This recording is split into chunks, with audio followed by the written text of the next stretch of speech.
घर क्यों टूटते हैं? क्योंकि पत्नियां पति की बात नहीं मानती और पति पत्नियों की बात नहीं मानते, इसलिए घर टूट जाता। भाई एक तरफ खींचेगा कोई भी चीज टूट जाएगी। थोड़ा ऐसा है कि थोड़ा वो कह रही है कि हमारी बात मानो, थोड़ा आप भी मानो, थोड़ा शंकर जी की बात मान लेना चाहिए था माता सती को, है ना? पर नहीं मानी माता सती। शंकर जी बोले अच्छा जाओ परीक्षा ले लो। शंकर जी वहां एक वट वृक्ष के नीचे ध्यान करने लगे, मैं यहीं बैठा हूं, जाओ तुम्हें राम जी पर संदेह है कि ये कोई सामान्य मनुष्य है, जाओ परीक्षा लो।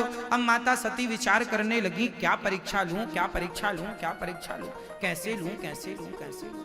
तो बताओ फिर सती जी ने कैसे परीक्षा ली? सती जी ने अपना रूप बदल लिया। और किसका रूप धारण कर लिया? माता सीता बन गई। और माता सीता बन करके माता सती गई।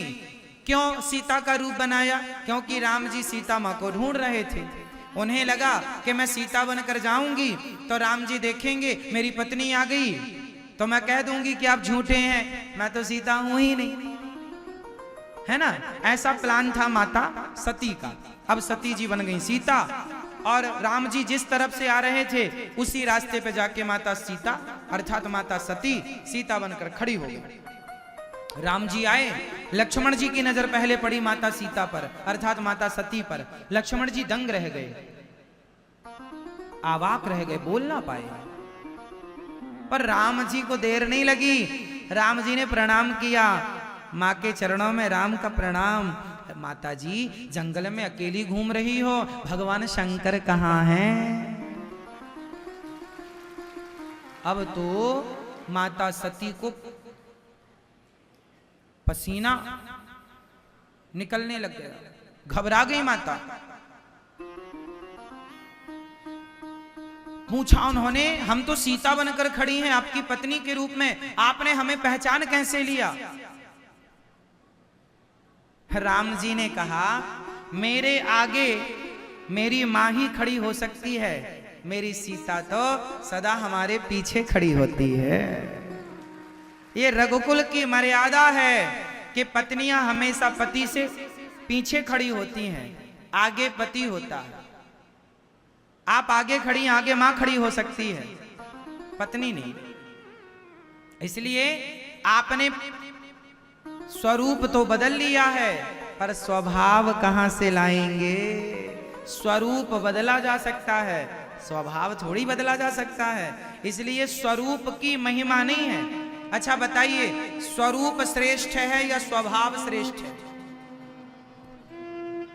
आपका सुंदर रूप, आपके रूप का सुंदर होना अच्छा है या आपके स्वभाव का सुंदर होना अच्छा है? रूप भी सुंदर हो पर स्वभाव सुंदर हो तो बहुत अच्छा है।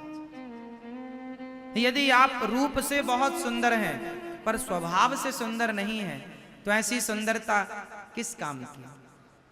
इसलिए रूप से ज्यादा स्वभाव की सुंदरता होनी चाहिए। पत्नी अपने रूप से पति को कितने दिन रिझाएगी? क्योंकि रूप तो स्थिर नहीं होता ना।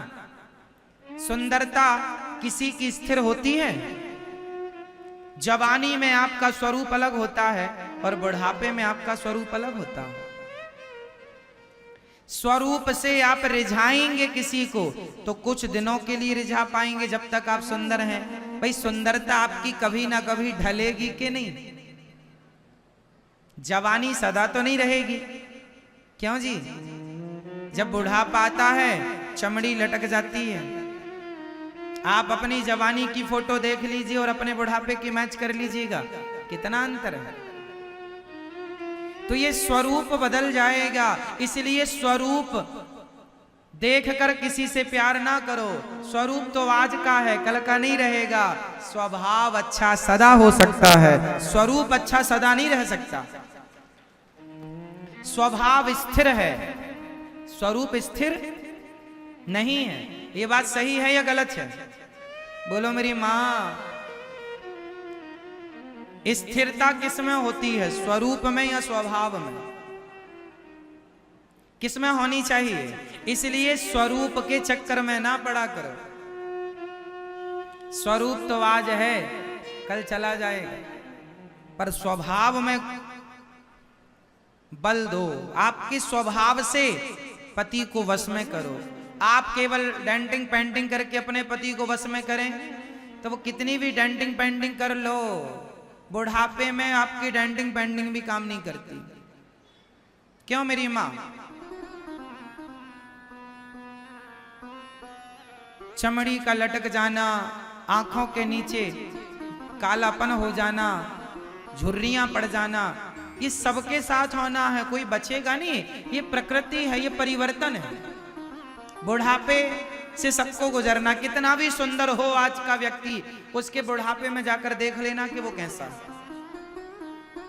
मतलब स्वरूप स्थिर चीज ना कभी थी, ना कभी है, ना कभी। कोई क्रीम पाउडर आपको सदा सुंदर नहीं रख सकते। इसलिए दास कहा करता है कि सुंदर बनाना है तो स्वरूप तो जैसा ईश्वर ने दिया है वैसा अच्छा है, स्वभाव आप बनाइए अपनी ओर से। सुधारना है, संवारना है, अच्छा करना है तो व्यवहार को अच्छा कीजिए।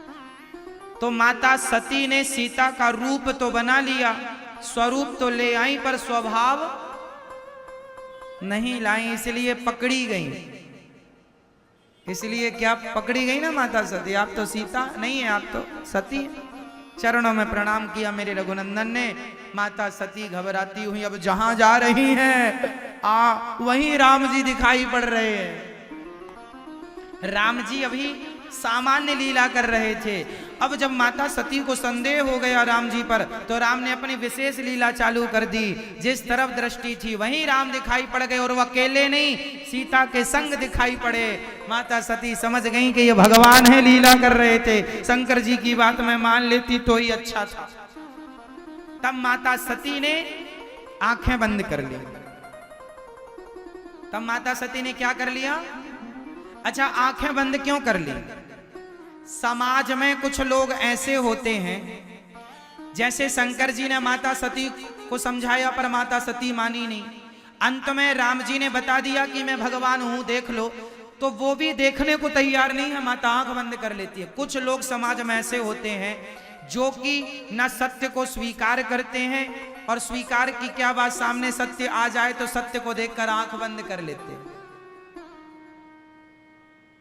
कुछ लोग समाज में ऐसे होते हैं जो सत्य को स्वीकार नहीं करते, वो उसे स्वीकार करते हैं जो वो खुद कह रहे हैं। कई लोग ऐसे हैं जो गलत कह रहे हैं, पर वो अपनी गलती को इसलिए स्वीकार करते हैं क्योंकि मैं सॉरी नहीं बोलूंगा, अब जो मैंने कहा वही सत्य है, जबकि वो सत्य नहीं है। फिर भी वो बोलते चले जाएंगे क्योंकि वो सत्य को देखना पसंद नहीं करते। सामने सत्य आ भी जाए तो भी वो मानने को तैयार नहीं। सत्य को देखकर आंखें मूंद लेना, ये यही है कि माता सती ने राम और सीता को देखकर चारों जहां नजर डाले वहां राम सीता, हरि व्यापक सर्वत्र समाना के भाव से सब जगह माता सीता ने नेत्र बंद कर लिए। शंकर जी जैसे महा वैष्णव परम गुरु वो समझाएं और माता सती ना समझें, और राम जी अपना स्वरूप दिखाएं तो आंख बंद कर लें। अब ऐसों को कोई समझा नहीं सकता मेरी मां, इसलिए माता सीता को फिर शंकर जी ने त्याग दिया। अब एक ही ऑप्शन था कि अब हम आपका क्या करें, इसलिए भगवान शंकर ने माता सती का त्याग कर दिया। इसलिए सत्य को स्वीकार करना सीखो। सत्य को क्या करना सीखो। यदि आपकी गलती है तो माता सती कह देती कि भोलेनाथ जी गलती हो गई। जब अच्छा अभी और छोड़ो, जब माता सती से शंकर जी ने पूछा ले आई परीक्षा, तो वहां भी असत्य ना कछु ना परीक्षा लीन गोसाई, आपकी तरफ प्रणाम करके आई, कोई परीक्षा। झूठ किससे झूठ कह रही हैं आप? शंकर जी से, जिनसे कुछ छिपाया नहीं जा सकता। आप कोई सामान्य व्यक्ति से झूठ थोड़ी कह रही हैं।